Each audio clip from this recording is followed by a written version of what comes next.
കാരണം എന്താ, ഈ നമ്മളെന്ന് പറയുന്നതിൽ ആത്മാർത്ഥതയില്ല.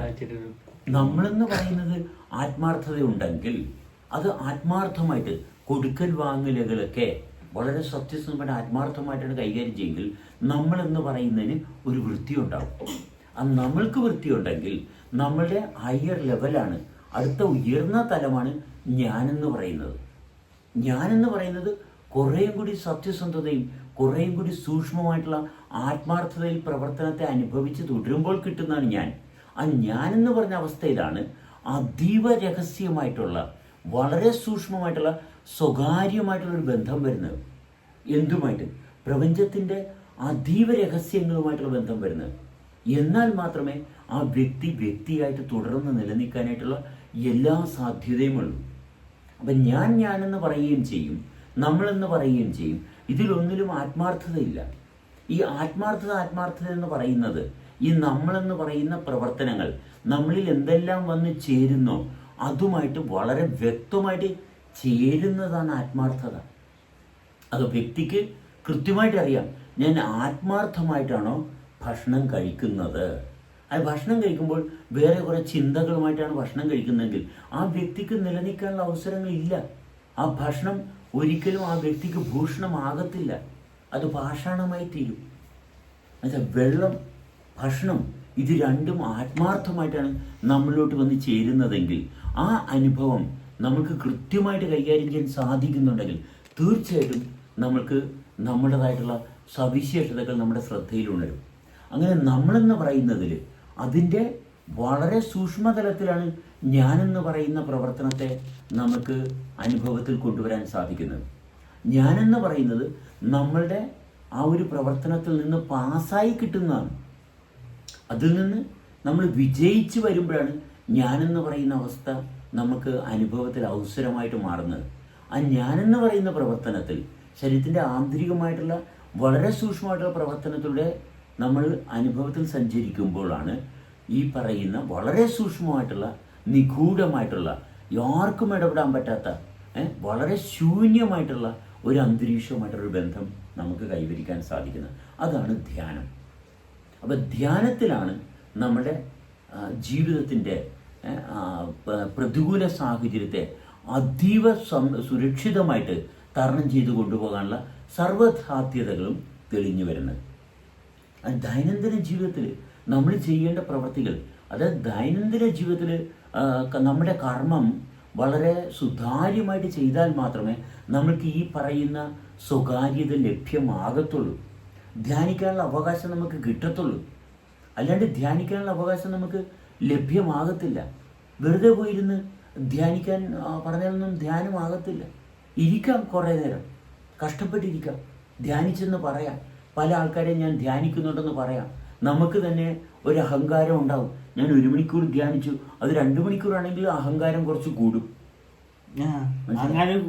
അതെ, 1 മണിക്കൂർ ധ്യാനിക്കുന്ന ഒരാളെ കൂടുതലായിരിക്കും 2 മണിക്കൂർ ധ്യാനിച്ച ഒരാൾക്ക്, 3 മണിക്കൂർ ധ്യാനിച്ച ആൾക്കാർക്ക് കൂടുതൽ അഹങ്കാരം കൂടും. അതിന് വേറെ ഒന്നും സംഭവിക്കത്തില്ല. കഴിഞ്ഞത് 4 മണിക്കൂറായ 4 മണിക്കൂർ ധ്യാനിച്ചെന്ന് പറയുന്ന ആൾക്ക് അഹങ്കാരം കൂടത്തേ ഉള്ളൂ. കാരണം ധ്യാനം അങ്ങനെയല്ല. കാരണം ധ്യാനം, പലവരെയും ധ്യാനം എന്ത് ചെയ്യും? ഒറ്റപ്പെടുത്തും. മറ്റുള്ളവരുമായിട്ട് ഉള്ള സഹകരണത്തിൽ നിന്ന് അവർ വിട്ടു നിൽക്കുകയാണ് ചെയ്യുന്ന ധ്യാനിക്കുന്ന ആൾക്കാരും യോഗ ചെയ്യുന്ന ആൾക്കാരും. കാരണം അവർക്ക് എല്ലാവരും കൂടി ചേരാൻ പറ്റുന്നില്ല. അങ്ങനെയല്ല ധ്യാനം. ധ്യാനം എപ്പോഴും നമ്മളെ സാമൂഹികമായിട്ടുള്ള എല്ലാ വ്യവസ്ഥയുമായിട്ട് നമ്മളെ സഹകരിപ്പിക്കുന്നതാണ്. ധ്യാനത്തിലൂടെ പോകുന്ന വ്യക്തി, ധ്യാനം ലഭ്യമായ വ്യക്തിക്ക് സമൂഹത്തിൻ്റെ എല്ലാ ഭാഗത്തും സജീവമാകാനുള്ള കഴിവാണുള്ളത്. കാരണം അവനാണ് നമ്മുടെ സവിശേഷതകൾ അനുഭവത്തിൽ തെളിഞ്ഞു വരുന്നത്. പലപ്പോഴും നമ്മൾ കാണുന്ന എങ്ങനെ സമൂഹത്തിൽ ധ്യാനിക്കുന്ന വ്യക്തി എല്ലാത്തിൽ നിന്നും വിട്ടു നിൽക്കുകയും, എന്നുവെച്ചാൽ സഹകരണത്തോട്ടല്ല, എല്ലാത്തിൽ നിന്നും വിട്ടു നിൽക്കുകയും ഒറ്റപ്പെട്ട് നിൽക്കുകയും, എന്നിട്ട് സന്യാസ ജീവിതമാണ്, അത് സമൂഹത്തിൽ പറ്റത്തില്ല, അത് ഞാൻ വേറിട്ട് പോകേണ്ടതാണ്, മറ്റെന്തോ ആണെന്നാണ് പറയുന്നത്. മനസ്സിലായി? ഈ മറ്റെന്തോ ആണെന്ന് പറയുന്നത് മറ്റെന്തോ തന്നെയാണ്. അത് നമ്മൾക്കാർക്കും പ്രായോഗികമായിട്ട് മനുഷ്യജന്മത്തിന് യോജിക്കുന്നതല്ല. തീർച്ചയായിട്ടും അങ്ങനെ തന്നെയാണ്. കാരണം അത് അങ്ങനെയാണ്. അതുകൊണ്ടാണ് ഒരു മറ്റെന്തോ ആണ്. സാധാരണ ആൾക്കാരെ കൊണ്ട് പറ്റത്തില്ല. അതുകൊണ്ട് അവിടെ ജീവിതത്തിൻ്റെ സാധ്യതകൾ ഒട്ടുമില്ലതാനും. അപ്പോൾ ആ ധ്യാനത്തിൽ നമ്മളുമായിട്ട് ബന്ധമുള്ള യാതൊന്നുമില്ല. അതാണ് ധ്യാനത്തിന്റെ പ്രക്രിയകളും പല കാര്യങ്ങളും ചില മതങ്ങളും ചില ഗുരുക്കന്മാരെയും തേടേണ്ടി വരുന്നത്. കാരണം ആ ധ്യാനത്തിന് ഗുരു വേണം. നമ്മുടെ ധ്യാനത്തിന് ഒരു ഗുരുവും വേണ്ട. നിങ്ങൾ ചെയ്യുന്ന പ്രവൃത്തി സത്യസന്ധമായിട്ട് ചെയ്യുന്നുണ്ടെങ്കിൽ തീർച്ചയായിട്ടും നിങ്ങൾ തന്നെയാണ് നിങ്ങളുടെ ഗുരുവായിട്ട് മാറുന്നത്. അത് വേറൊരു ഗുരുവിൻ്റെ ആവശ്യമില്ല. കാരണം നിങ്ങളുടെ ഗുരുത്വം നിങ്ങളെ തീർച്ചയായിട്ടും നിലനിർത്തുന്ന ഭാഗത്ത് വേണ്ട സർവ്വകാര്യങ്ങളും നിങ്ങളുടെ ശ്രദ്ധയിൽ ഉണർത്തിത്തരും. മറ്റേത് നമ്മളിപ്പോൾ സർക്കസിൽ ഫ്ലൈയിങ് ട്രിപ്പീസിയം അത് പഠിക്കണമെങ്കിൽ ഒരു മാസ്റ്റർ വേണം, അല്ലെ? കാർ ഓടിക്കണമെങ്കിൽ ഒരു മാസ്റ്റർ വേണം. കാരണം അതൊക്കെ മറ്റുള്ളവർ നിർമ്മിച്ചിട്ടുള്ള ഏത് സംവിധാനത്തിനൊരു മാസ്റ്റർ വേണം. നമ്മുടെ അനുഭവത്തിൽ നിർമ്മിക്കപ്പെട്ടതാണ്. അതുകൊണ്ട് അനുഭവമാണ് നമ്മുടെ ഗുരു. അനുഭവം വൃത്തിയായിട്ട് കൊണ്ടുപോയാൽ തീർച്ചയായിട്ടും നമുക്ക് നമ്മുടെ സർവ്വസാധ്യതകളും ആ അനുബന്ധമായിട്ടുള്ള പ്രവർത്തനത്തിൻ്റെ തുടർച്ചയിൽ തെളിഞ്ഞുകൊണ്ടേയിരിക്കും. അനുബന്ധമായിട്ടുള്ള പ്രവർത്തനങ്ങൾ, ഇപ്പം ദാഹത്തിന് വെള്ളം കുടിക്കുമ്പോൾ അതിൻ്റെ അനുബന്ധമായിട്ടുള്ള തെളിച്ചമുണ്ടാകും. വിശപ്പിന് ആഹാരം വൃത്തിയായിട്ട് കഴിക്കുമ്പോൾ അനുബന്ധമായിട്ടുള്ള തെളിച്ചമുണ്ടാകും. അർഹതപ്പെട്ട തെളിച്ചമാണത്. അത് നമുക്ക് അർഹതപ്പെട്ട തെളിച്ചമാണ്. അങ്ങനെ ഓരോ പ്രവർത്തനങ്ങളും അനുബന്ധമായിട്ടുള്ള തെളിച്ചം നമുക്കുള്ളതാണ്. അവിടെയാണ് നമ്മുടെ ജീവിതം. അപ്പം ഇതിന് വേണ്ടത് എന്താണ്? പ്രായപൂർത്തിയാകണം.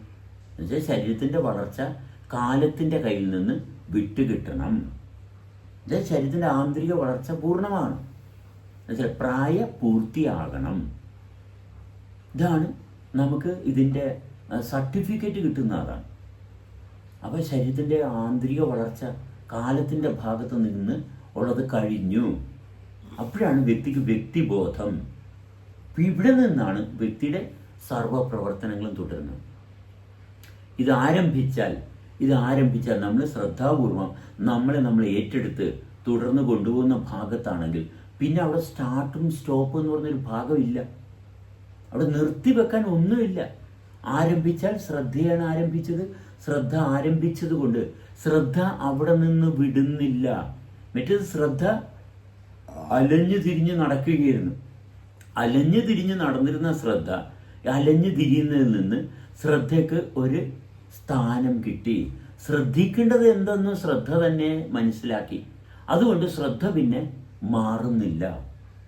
പറയും ഇങ്ങനെ പോകുമ്പോഴാണ് വ്യക്തി സ്വാതന്ത്ര്യം പ്രാപിച്ചിട്ട് നമ്മൾ മറ്റേ ഫിലിമില്ലേ ഭീഷ്മയുടെ ഒരു പാട്ടുണ്ട്, ആടുന്നോർ ആടട്ടെ പാടുന്നോർ പാടട്ടെ പറുദീസ എന്ന് പറഞ്ഞിട്ട് പാട്ട്. അതിന്റെ ആ തലത്തിലേക്ക് ജീവിതം സമ്പന്നമാവത്തുള്ളൂ. ഇത് സമ്മതി നമ്മളെയൊക്കെ പേടിപ്പിച്ച് അവിടെ തുടരുത് ഇവിടെ തുടരുത് അങ്ങോട്ട് പോകരുത് എവിടെ നോക്കിയാലും മനുഷ്യൻ പേടിച്ച് പണ്ടരടങ്ങി പാവത്തങ്ങൾ ജീവിച്ചു വന്ന് പേടിച്ച് ഞാനൊക്കെ അങ്ങനെയാണ് അവിടെ പോകില്ല. അപ്പൊ സ്വാതന്ത്ര്യമുള്ള ആയിട്ട് ജീവിക്കുന്നതെന്ന് പറയുന്നത് വ്യക്തിയെ പിടിച്ച് കൂച്ചുവരാൻ കിട്ടിയിട്ടുണ്ട് സ്വാതന്ത്ര്യം. അപ്പൊ ഇതായിരുന്നു ഇത്രയും കാലം ഇവിടെ സംഭവിച്ചുകൊണ്ടിരുന്നത്. പല രൂപത്തിലാണ് കെട്ടുകൾ വരുന്നത്. അതേസമയം ഒന്ന്